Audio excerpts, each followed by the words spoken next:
Hola, bienvenidos al espacio donde la ciencia y la salud convergen con el sello de la excelencia de la Universidad Nacional de Colombia. Únanse a nosotros en este viaje de aprendizaje y descubrimiento para entender mejor el fascinante mundo de la salud. Bienvenidos.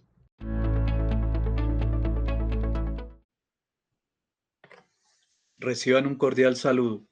El tema que me ha correspondido desarrollar es el de los aspectos éticos de la investigación en seres humanos, haciendo énfasis especialmente en aquellos aspectos que uno debe tener en cuenta para el desarrollo de los protocolos de investigación, teniendo en cuenta que la función primordial de los comités de ética de la investigación son, primero, garantizar la protección de los derechos, seguridad y bienestar de las personas, comunidades o ecosistemas objetos de una investigación.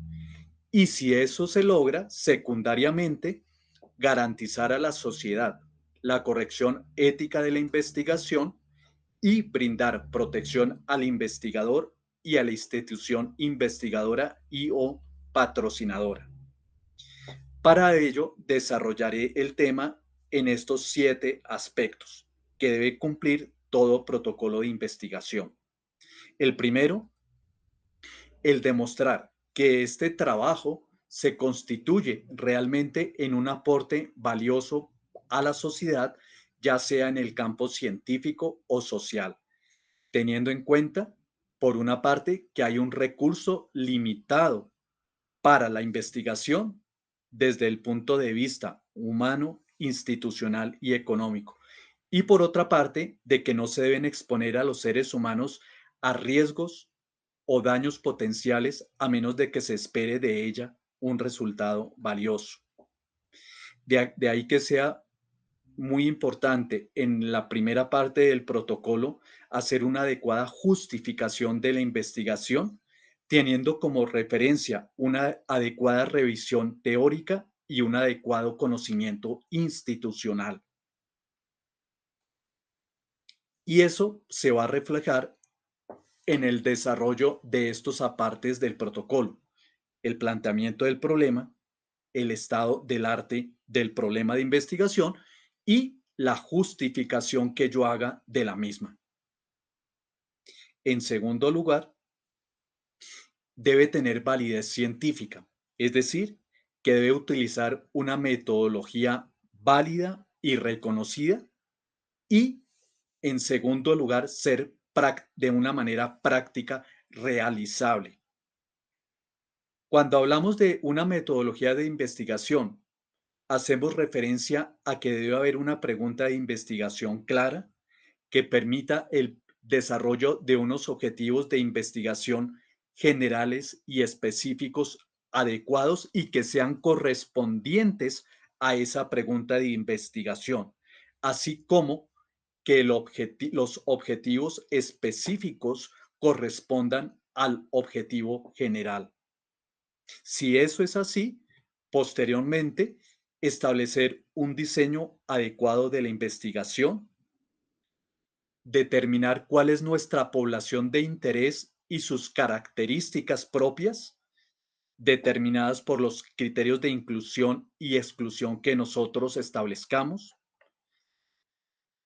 Y una vez esto, poder determinar adecuadamente el tamaño de la muestra y hacer una adecuada presentación de las variables, es decir, de aquello que nosotros queremos medir y cómo lo vamos a medir, ya que algunas veces se pueden presentar potenciales fuentes de error en la medición y eso hay que hacerlo explícito en el desarrollo de este capítulo de metodología.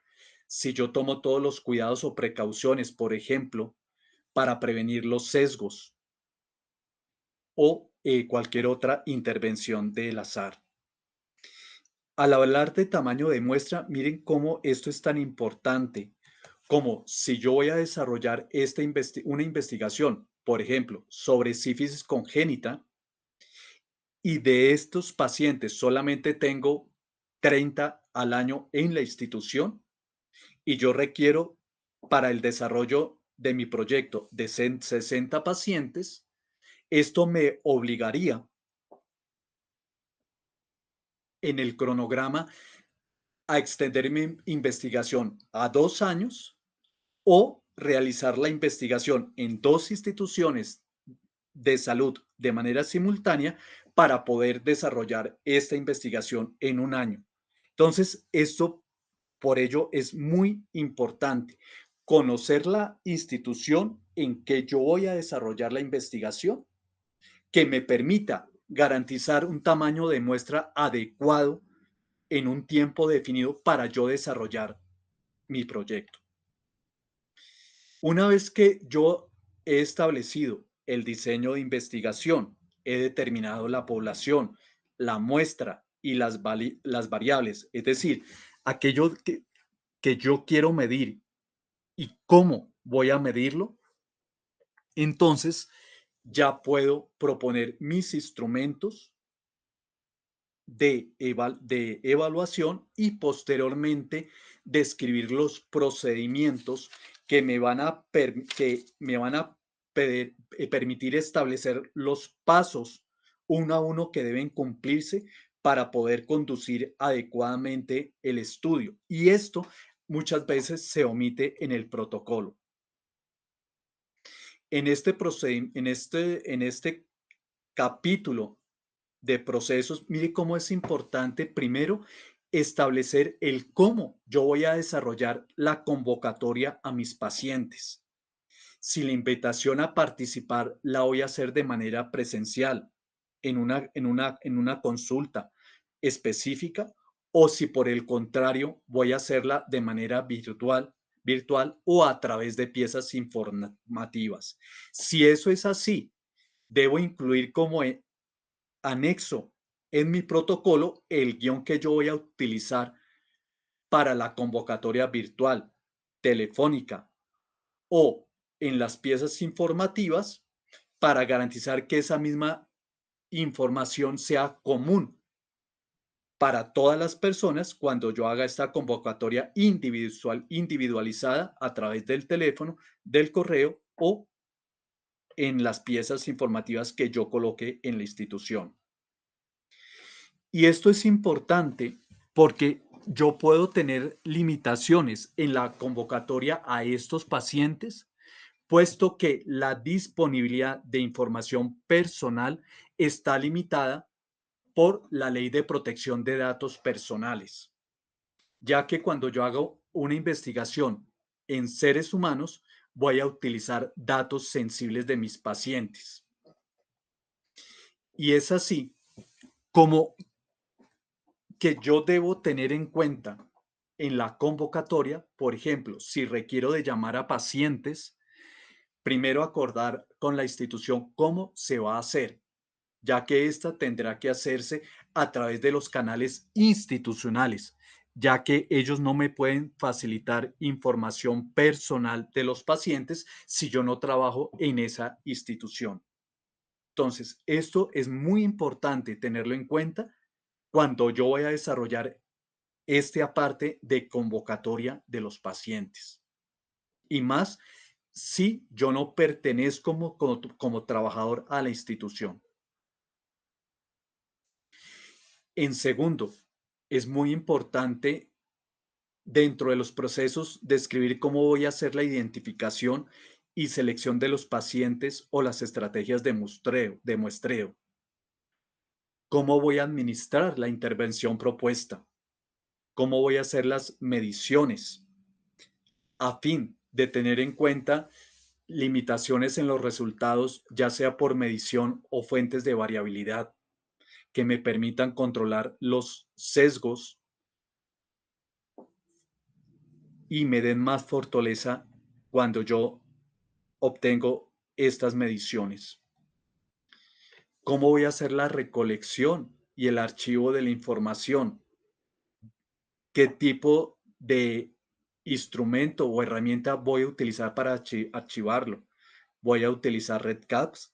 ¿Voy a utilizar otro tipo de sistemas que me garantice la confidencialidad de esa información que yo estoy manejando, otros aspectos del proceso, cuáles son las estrategias de seguimiento, visitas de evaluación o intervención, cuáles son los criterios para el retiro de un paciente, cuál va a ser la custodia de esa información y por cuánto tiempo yo la voy a tener en mis archivos antes de borrarlas.